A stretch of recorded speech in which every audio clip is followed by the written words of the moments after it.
For fly fishermen, the Kennelockwood Gorge on the south branch of the Raritan River may be one of New Jersey's greatest treasures, and it's hard to beat the fall for sheer beauty and angling opportunities. You need to watch your step as it's spawning season for rainbows, and if you're lucky, you might even see an occupied red. Trout of all sizes actively feed at this time of year in preparation for the coming winter.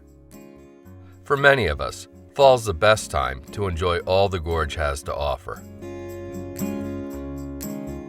A good friend of mine, Bill Sylvia, knows these waters better than just about anyone and always seems to do exceptionally well even during tough conditions. One of Bill's secrets, as you can see here in his immaculately organized fly box, is to go small. And a favorite pattern of his is a micro pheasant tail with a hotspot thorax. Although I tie the pattern a bit differently than Bill does, the result is pretty much the same.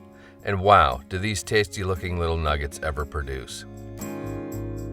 I start with a size 18 Dai-Riki number 125 emerger hook. The finished fly will actually be a bit smaller, like a 20 or a 22, but with a good sized hook gap. Hackle pliers make handling small hooks easy when you're mashing the barb or getting them secured in your tying vise. For tying thread, good old Olive 6.0 Danville is really tough to beat. Get your thread started about 1/3 of the way down the hook shank and take a few wraps rearward before snipping or breaking off the tag. Pheasant tail fibers are used to form much of this pattern. Natural colored looks great, but here I'm using a feather that's been dyed dark brown. While keeping the tips aligned, pull down and strip off 3 fibers. I like to snip off the curlies from the butt ends so they don't get hooked on things. Measure to form a tail a hook gap in length, and using a pinch wrap, secure the fibers to the top of the hook shank and take thread wraps rearward and down into the bend. Then, return your tying thread all the way back to the initial tie-in point. Get hold of the butt ends of the pheasant tail fibers. I like to use hackle pliers, but your fingers will work just fine. Start taking wraps with the fibers, kind of pushing the hanging tying thread rearward as you go. The pressure from the thread will help keep the fibers together as you wrap.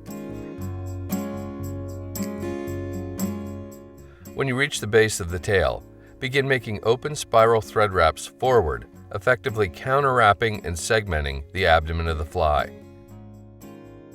When you get to bare shank, let go of the tying thread, pick up your scissors, and snip the butt ends of the fibers off close.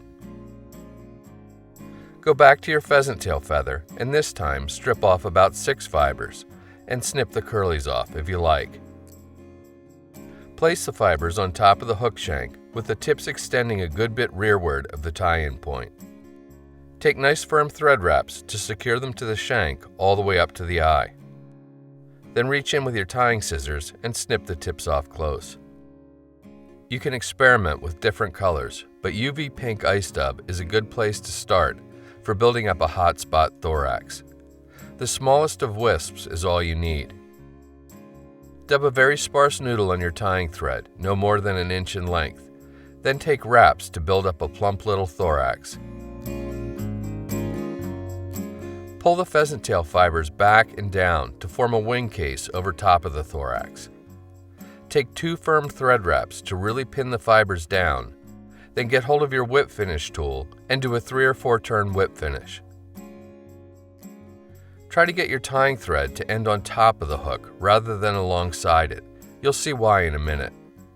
When you're done, snip or cut your tying thread free.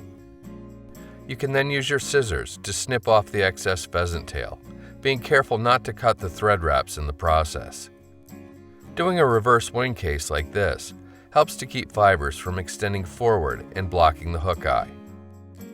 Although not essential, I like to add a little UV cure resin to the wing case to build it up, give it some shine, and increase the durability of the fly. If you need to, use a bodkin to pull a bit of the resin onto the whip finish behind the wing case to ensure it doesn't come unraveled. Finally, give the wing case a good shot of UV light to cure it so it's dry and non-tacky to the touch.